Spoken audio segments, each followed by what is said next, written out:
Praise the lord. దేవుని యొక్క శక్తి కలిగిన నామానికి మహిమ కలుగును గాక. ఈరోజు దేవుని యొక్క వాగ్దానము సామెతల గ్రంథము 16వ అధ్యాయము 32వ వచనము.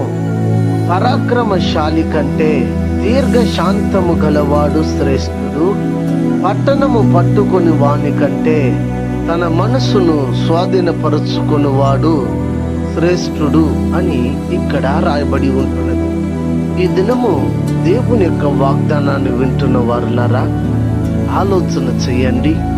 దేవాతి దేవుడు ఈ ఉదయకాల సమయమందు నీతో, మన అందరితో దేవుడు మాట్లాడుతున్నాడు. ఏమని మాట్లాడుతున్నాడు? పరాక్రమశాలి కంటే దీర్ఘశాంతము గలవాడు శ్రేష్ఠుడని ఈ వాక్యం యొక్క మొదటి భాగంలో ఇలాగ చెప్పబడుతుంది. నిజమే కదా?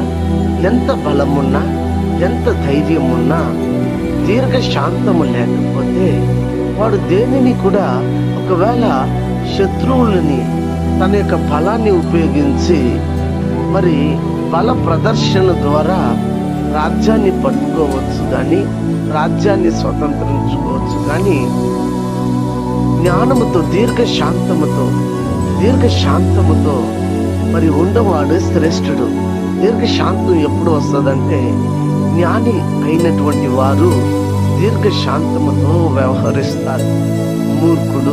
మూరుడు ఏం చేస్తాడంటే, బలాన్ని మరి పనికి మాలిన ఆలోచనను, బల ప్రదర్శనను చేస్తూ ఉంటారు.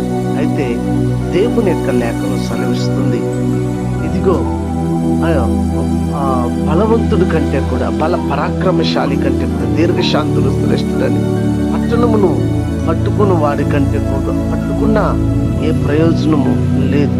అయితే ఆ వాక్యంలో మరి పిల్లలు ఒకటి గమనించాలి. మన బలమో, మన యొక్క పలుకుబడో ఎంత మాత్రము ప్రయోజనం ఉండదని, దీర్ఘశాంతం కలిగి మనం ఉండాలని, అప్పుడే మన శ్రేష్టమైన జీవితాన్ని జీవించుతున్నామని అర్థమని లేఖనం తెలియజేస్తున్నది. కనుక లేఖనాన్ని ఈ దినము వాగ్దానాన్ని వింటున్న మీరు ఆలోచించి ఒక మంచి నిర్ణయం తీసుకుని, ఏ విషయంలో పని చేస్తున్నా, ఉద్యోగం దగ్గర, వ్యాపారం దగ్గర, కూలికి వెళ్ళినా, ఎక్కడ ఉన్నా సరే దీర్ఘశాంతాన్ని వహించండి. ఒప్పగించుకుంటే మీ యొక్క ఉద్యోగాలు మరి ప్రమాదంలో పడతాయి. మీ యొక్క భవిష్యత్తు ప్రశ్నార్థకంగా మారుతాయి. దీర్ఘశాంతంగా ఉంటే దేనినైనా పొందొచ్చు, దేనినైనా సాధించవచ్చు. అని కోపము, మూర్ఖత్వంతో ప్రవర్తిస్తే మరి అన్నిటినీ పోగొట్టుకుంటామన్న విషయాన్ని గమనించి మంచి నిర్ణయం తీసుకుని దీర్ఘశాంతంగా జీవిద్దామా? ప్రార్థన. సర్వోన్నతుడా, సర్వశక్తిమంతుడా, నిగనమగు నామమునికై స్తోత్రాలు. ఉదయకాల సమయమందు మీరు మాతో మాట్లాడిన రీతికి స్తోత్రాలు. గొప్ప దేవా, మరి ప్రభు నీ వాక్యని పంపించారు, దీర్ఘశాంతంగా ఉండమని మాకు తెలియజేశారు. అందుకే స్తోత్రాలు. అనారోగ్యం చేత ఉన్న వారికి ఆరోగ్యము, ఆర్థిక ఇబ్బందులు ఉన్న వారికి విడుదల, రక్షణ లేని ప్రజలకు రక్షణ ఇవ్వండి. దీర్ఘశాంతపు హృదయం కావాలన్న వారికి అటు హృదయాన్ని ఇచ్చి నీ రాకడికి సిద్ధపరచమని, గణిత మహిమ స్తుతి మీరు పొందమని క్రీస్తు పేరిట వేడుకుని ఉన్నాము తండ్రి. ఆమేన్. God bless you.